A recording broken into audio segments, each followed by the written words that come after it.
এবার বিজেপির পায়ে ধরে ক্ষমা চাইলেন বিএসএফ। আর এই ঘটনার একটি ভিডিও সামাজিক যোগাযোগ মাধ্যমে ছড়িয়ে পড়তেই ব্যাপক চাঞ্চল্যের সৃষ্টি হয়েছে। জনমনে প্রশ্ন উঠছে, বিএসএফ কি এমন করলো যার কারণে বিজেপির পায়ে ধরতে হলো?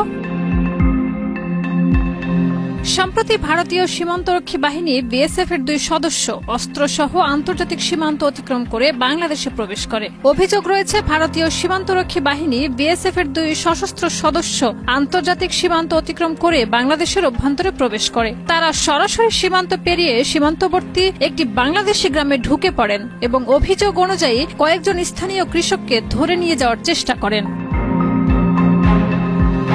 ঘটনার খবর পেয়ে দ্রুত বর্ডার গার্ড বাংলাদেশ বিজিবি এর নিকটস্থ ক্যাম্প থেকে সদস্যরা ঘটনাস্থলে পৌঁছান।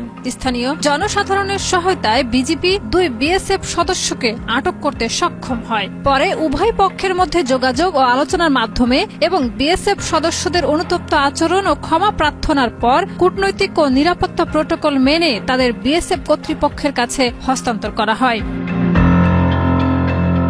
সামাজিক যোগাযোগ মাধ্যমে ছড়িয়ে পড়া ভিডিওতে দেখা যায় আটককৃত বিএসএফ সদস্যরা বিজিবি সদস্যের কাছে ক্ষমা প্রার্থনা করছেন এবং নতজানু হয়ে তাদের প্রতি অনুরোধ জানাচ্ছেন। ভিডিওতে কেউ বিজিবির পেশাদার ও কৌশলী ভূমিকার প্রশংসা করেন, আবার কেউ সীমান্ত নিরাপত্তা ও বিদেশি বাহিনীর অনুপ্রবেশ নিয়ে উদ্বেগ প্রকাশ করেছেন।